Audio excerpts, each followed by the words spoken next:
Praise the Lord. സ്നേഹമുള്ളവരെ, സഭാപ്രസംഗകൻ 3-ാം അധ്യായത്തിൽ നാം ഇപ്രകാരമാണ് വായിക്കുന്നത്: എല്ലാത്തിനും ഒരു സമയമുണ്ട്. ആകാശത്തിന് കീഴിലുള്ള സമസ്ത കാര്യത്തിനും ഒരവസരം ഉണ്ട്. കാലങ്ങൾക്ക് മനുഷ്യ ജീവിതത്തിൽ വളരെയധികം പ്രാധാന്യമുണ്ട്. കാലത്തിനും കാലാവസ്ഥയ്ക്കും അനുസരിച്ചാണ് കൃഷിയും മറ്റു പ്രവർത്തനങ്ങളുമൊക്കെ നാം ചെയ്യുന്നത്. വേനൽക്കാലത്ത് ആരും കൃഷി ഇറക്കാറില്ല. അതുപോലെ നമ്മുടെ ആത്മീയ ജീവിതത്തിലും ദൈവം ഒരുക്കുന്ന ആത്മീയ അവസരങ്ങളെ, കാലഘട്ടങ്ങളെ നാം പ്രയോജനപ്പെടുത്തുമ്പോൾ ആത്മീയരായി വളരാനും കൂടുതൽ ഫലം പുറപ്പെടുവിക്കാനും നമുക്ക് സാധിക്കും.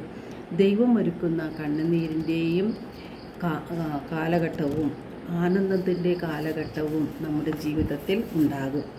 നമ്മുടെ ജീവിതത്തിൻ്റെ തകർച്ചയുടെയും ഏത് വിധത്തിലുള്ള പ്രതിസന്ധിയെയും തരണം ചെയ്ത് ഉയർത്തിക്കൊണ്ടുവരുവാൻ ദൈവത്തിന് സാധിക്കും. കാരണം ദൈവത്തിന് അസാധ്യമായി യാതൊന്നും ഇല്ല.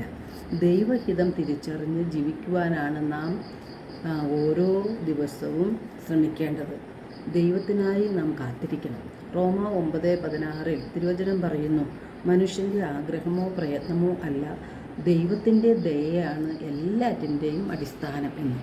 അതുപോലെ സങ്കീർത്തനം 37:34 സങ്കീർത്തകൻ പറയുന്നു: കർത്താവിനെ കാത്തിരിക്കുക, അവിടുത്തെ മാർഗത്തിൽ ചരിക്കുക, ഭൂമി അവകാശമായി തന്ന് അവിടുന്ന് നിന്നെ ആദരിക്കും എന്ന്.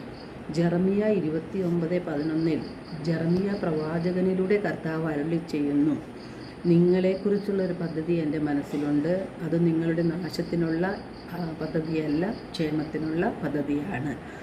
നിങ്ങൾക്ക് ശുഭകരമായ ഭാവിയും പ്രത്യാശയും നൽകുന്ന പദ്ധതി. അപ്പോൾ നമ്മുടെ ആഗ്രഹത്തിനും പ്രതീക്ഷയ്ക്കും അനുസരിച്ച് നാം ജീവിക്കാതെ ദൈവത്തിൻ്റെ കൃതപ്രകാരം ദൈവത്തിൻ്റെ പദ്ധതിയോട് നമ്മുടെ ആഗ്രഹങ്ങളെ ചേർത്ത് വെച്ചുകൊണ്ട് നമുക്ക് ജീവിക്കാൻ സാധിക്കണം. അപ്പോഴാണ് നമ്മുടെ എല്ലാ അധ്വാനങ്ങളും ഫലമണിയുന്നത്. എല്ലാവർക്കും നല്ലൊരു ദിനം ആശംസിക്കുന്നു. ദൈവം നമ്മെ ഓരോരുത്തരെയും സമൃദ്ധമായി അനുഗ്രഹിക്കട്ടെ.